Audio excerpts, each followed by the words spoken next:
Hello everyone, welcome back to my YouTube channel. Guys, आज हम आपके लिए इंग्लिश लेसन प्लान लेकर आए हैं चांदनी टॉपिक पर। ये एनसीईआरटी बुक से बनाया है हमने, क्लास 7 की बुक है।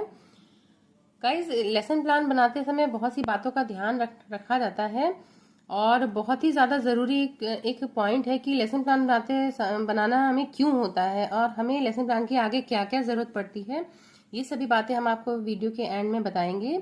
चलिए, लेकिन सबसे पहले हम अपना लेसन प्लान देख लेते हैं जो हमने बनाया हुआ है। तो देखिए, जनरल ऑब्जेक्ट है, ये तो आपको पता ही है कि 5 पॉइंट इसमें लिखे जाते हैं और ये जो पॉइंट है ये इंग्लिश सब्जेक्ट को पढ़ने से हमें क्या लाभ होता है उस पर जो है बनाए जाते हैं। जो हमारे स्पेशल ऑब्जेक्ट हैं ये हमें इंग्लिश के जो हमने चैप्टर पढ़ा है उससे हमें क्या क्या बेनिफिट होते हैं इसलिए लिखे जाते हैं। तो इसमें हमने 3 पॉइंट लिख लिए हैं। ये देखिए, 3 पॉइंट इसमें लिख दिए हैं। तो उसके बाद आता है टीचिंग एड्स। तो गाइज, टीचिंग एड्स जो हम पढ़ाते टाइम हमें ज़रूरत होती है वो हमने यहाँ पे मेंशन किए हैं।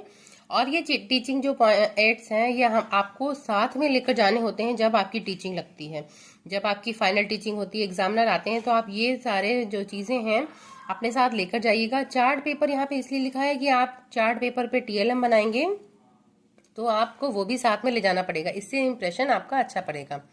तो देखिए, लेसन प्लान में प्रीवियस नॉलेज अगली हेडिंग है। प्रीवियस नॉलेज इसलिए यहाँ पे लिखा है कि हम जो इंट्रोडक्टरी क्वेश्चन पूछेंगे उसका बच्चों को पहले से थोड़ा बहुत ज्ञान होता है और जो इंट्रोडक्टरी क्वेश्चन होते हैं वो बहुत ही आसान सी लैंग्वेज में पूछे जाते हैं। तो देखिए, हमने यहाँ पे इंट्रोडक्टरी क्वेश्चन की जगह खाली करके रखी है, अभी हम आपको दिखाएंगे। ये देखिए, स्टेटमेंट ऑफ एम है। स्टेटमेंट ऑफ एम में जो लेसन लिखा है आप यहाँ पे खाली जगह पे चांदनी लेसन लिख देंगे। फिर प्रेजेंटेशन है, प्रेजेंटेशन भी आपको ये देखिए हम दिखाते हैं। ये देखिए, चांदनी लेसन प्लान है। तो इंट्रोडक्टरी क्वेश्चन हमने यहाँ पे बनाए हैं। तो देखिए, इंट्रोडक्टरी क्वेश्चन में आपस में तालमेल होना चाहिए। जैसे हमने पहला क्वेश्चन जो बनाया है उसका जो आंसर है उसके आंसर से हमारा सेकंड वाला क्वेश्चन हो, सेकंड वाले क्वेश्चन का जो आंसर है उससे थर्ड वाला क्वेश्चन होना चाहिए और थर्ड वाले क्वेश्चन से फोर्थ वाला और फोर्थ वाले क्वेश्चन के आंसर से लास्ट वाला क्वेश्चन हमारा निकल के आना चाहिए। सही तरीके से यही वाले जो है क्वेश्चन आंसर माने जाते हैं। वैसे आप अलग अलग भी बना सकते हैं, हमारे कॉलेज में यही तरीका यूज होता था तो हमने आपको ऐसे ही बताया है। और लास्ट वाला जो क्वेश्चन है वो प्रॉब्लमेटिक होता है, मतलब कि उसका आंसर बच्चे नहीं दे पाएंगे क्योंकि बच्चों ने चैप्टर पढ़ा नहीं है। फिर आप बच्चों से कहेंगे कि आज हम आपको ये चैप्टर पढ़ाएंगे। ये प्रेजेंटेशन लिखी हुई है, ये हमने दो पैराग्राफ की लगभग लिख ली है। इसके बीच में डैश डैश लगा लिया है कि हमें इतने पैराग्राफ तक बच्चों को पढ़ाना होता है। तो गाइज, हम लोग बच्चों को जब टीचिंग कराते हैं तो हम पहले ये बच्चों से इंट्रोडक्टरी क्वेश्चन पूछते हैं, उसके बाद हम बच्चों से कहते हैं, फिर हम बच्चों को इसकी रीडिंग कराते हैं। नेक्स्ट पेज पे देखिए, हमने दोनों लाइन में कॉलम बना लिए हैं। अब ये देखिए, इसमें टीचर्स एक्टिविटी है जो वो हमें करनी है। जैसे हम मॉडल टीचिंग लिखा हुआ है तो मॉडल टीचिंग हमें बच्चों को करानी है, मतलब जो चैप्टर है हमारा उसकी रीडिंग करानी है। जितना पैराग्राफ हमने लिखा है उतनी हमें इसकी रीडिंग करानी है। फिर आता है प्रोनाउंसिएशन ड्रिल। तो हमें यहाँ पे कुछ वर्ड लिखने हैं, उसका प्रोनाउंसिएशन बनाना है, बच्चों को करवाना है बार बार। और यही चीज हमको इसके सामने ब्लैक बोर्ड वर्क में ये यहाँ पे ब्लैक चार्ट पेपर पेस्ट करके सिल्वर पेन से हमें यहाँ पे लिखनी है। ठीक है, टीचिंग मेथड हमारा जो है वो यहाँ पे मेंशन कर लेंगे। स्टूडेंट जो है प्रोनाउंस करेंगे जो हम उनको प्रोनाउंसिएशन देंगे कराने के लिए। नेक्स्ट है इमिटेशन रीडिंग, मतलब बच्चों से दोबारा करवाएंगे। और डिफिकल्ट वर्ड, फिर हम क्या करेंगे, बच्चों को थोड़े वर्ड और उसके मीनिंग लिखवाएंगे ब्लैक बोर्ड पे। तो ये वाला वर्क भी आपको ब्लैक बोर्ड पे करना है। तो गाइज, ये जो स्पेस खाली है इसको भी आपको अभी प्रोवाइड कराएंगे, आप आगे वीडियो में बने रहिएगा।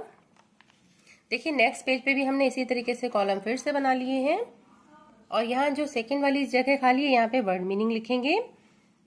इसके बाद यहाँ पे यही वर्ड मीनिंग हम ब्लैक बोर्ड पे भी लिखेंगे ताकि बच्चे उसे नोट डाउन कर लें। फिर देखिए, साइलेंट रीडिंग होगी। हम अपने जो बच्चों को करा चुके हैं और चैप्टर जो समझा चुके हैं उसको साइलेंट रीडिंग करने के लिए बच्चों को देंगे और हम लोग जो प्यूपिल टीचर होते हैं वो राउंड लेके बच्चों को चेक करते हैं कि बच्चे सही से पढ़ रहे हैं या नहीं पढ़ रहे हैं। सही तरीका होता है बच्चों को ऐसे ही पढ़ाया जाता है।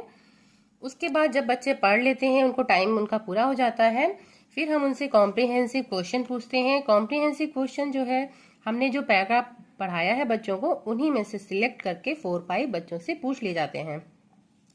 और बच्चों से पहली बात ये बात बोल दी जाती है कि बच्चों आपको क्वेश्चन का आंसर एकदम से नहीं देना है, पहले आपको हैंड्स अप करना है और जिससे हम पूछेंगे आप वही आंसर देंगे, अदरवाइज दूसरा नहीं बोलेगा। अगर आप ऐसा बच्चों को कह देते हैं तो बच्चे आपकी कक्षा में शोर नहीं करते हैं। अदरवाइज बच्चे बहुत ज़्यादा शोर करते हैं कि हमें बताना है हमें बताना है। तो आप पहले ही बच्चों को इंस्ट्रक्ट कर दीजिए कि जिससे हम कहेंगे वही जो है आपको हाथ उठाना है और जिससे हम कहेंगे वही आंसर देगा। फिर देखिए ब्लैक बोर्ड सुपरविजन है, बच्चों को आप जो कॉपी करने के लिए दे देंगे जो आपने लिखा हुआ है और पूरी क्लास को आप सुपरवाइज करेंगे। ठीक है, ये देखिए जगह खाली है, ये अभी हम आपको लास्ट में प्रोवाइड कराएंगे। देखिए फिर इवैल्यूएशन क्वेश्चन है, यहाँ पे 2-3 क्वेश्चन आपको देने हैं और इसके बाद होमवर्क बच्चों को दे देना है। ठीक है, अब ये देखिए ये है वर्ड प्रोनाउंसिएशन, जो जगह खाली है आप वहाँ पे इसको फिल कर लीजिए, बच्चों को आपको यही कराने हैं।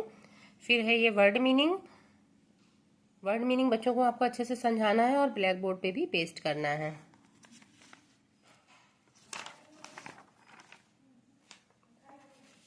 अब ये देखिए कॉम्प्रिहेंसिव क्वेश्चन है। कॉम्प्रिहेंसिव क्वेश्चन वो होते हैं जो हमें चैप्टर के बाद बच्चों से पूछने हैं और अच्छे से आपने बच्चों को चैप्टर समझा दिया है तो बच्चे आंसर भी अच्छे से कर लेंगे। तो आपको यहाँ पे आंसर भी वो यहाँ पे लिखने हैं जो बच्चे दे सकते हैं। फिर ये इवैल्यूएशन क्वेश्चन है, फिर होमवर्क आप अपने मन से दे दीजिएगा। तो अब इसके बाद हमें आपको कुछ पॉइंट बताने हैं। पॉइंट ये है कि जब आप 25 लगभग आपको ये लेसन प्लान बताए जाते हैं कि आपको 25 बनाने हैं, तो आप ऐसे ही किसी से कॉपी कर लेते हैं और फटाफट लिख लेते हैं, आप खुद से मेहनत नहीं करते हैं। तो गाइज आपको मेरी ये एडवाइस है कि आप लेसन प्लान बनाते टाइम खुद से मेहनत करिए, क्योंकि आपके एग्ज़ाम में बीएड के जो एग्ज़ाम होते हैं फाइनल वाले, तो उसमें आपके लैंग्वेज वाले सेक्शन में चाहे आपने जो भी लैंग्वेज ली हो, इंग्लिश या हिंदी या संस्कृत, तो उससे रिलेटेड आपके लेसन प्लान आते हैं। मेरे पेपर में लेसन प्लान आया हुआ था। तो गाइज आपको अगर पेपर के वीडियोस चाहिए हो तो आप मेरे चैनल की प्लेलिस्ट में जाकर देख लीजिएगा, हमने बीएड के पेपर वहाँ अपलोड कर दिए थे, तो उसमें आप देख लीजिएगा 2021-22 के पेपर उसमें अपलोड हैं। तो गाइज हम आपको बता रहे थे कि आप लेसन प्लान को अच्छे से बनाइएगा। एक प्रोज का लेसन प्लान, एक पोएट्री का लेसन प्लान और एक ग्रामर का लेसन प्लान आप अच्छे से लर्न कर लीजिएगा। ये इंग्लिश के लेसन प्लान के बारे में हम आपको बता रहे हैं। बाकी आप एक संस्कृत, अगर आपके पास संस्कृत है संस्कृत का लेसन प्लान भी आप एक अपने माइंड में बिठा लीजिएगा अच्छे से, क्योंकि आपको लिखना पड़ेगा। आप अगर लॉन्ग क्वेश्चन लिखने से बचना चाहते हैं तो आप लेसन प्लान लिख देंगे तो आपको अच्छे नंबर मिलेंगे और आपका टाइम भी कम खर्च होगा।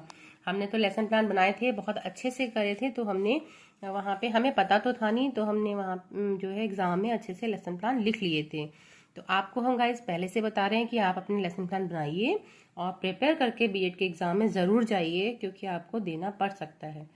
गाइज आपको अगर वीडियो पसंद आई तो लाइक शेयर सब्सक्राइब कर लीजिएगा चैनल को, और भी इंपॉर्टेंट वीडियो आपको मिलते रहेंगे। Okay friends, bye bye.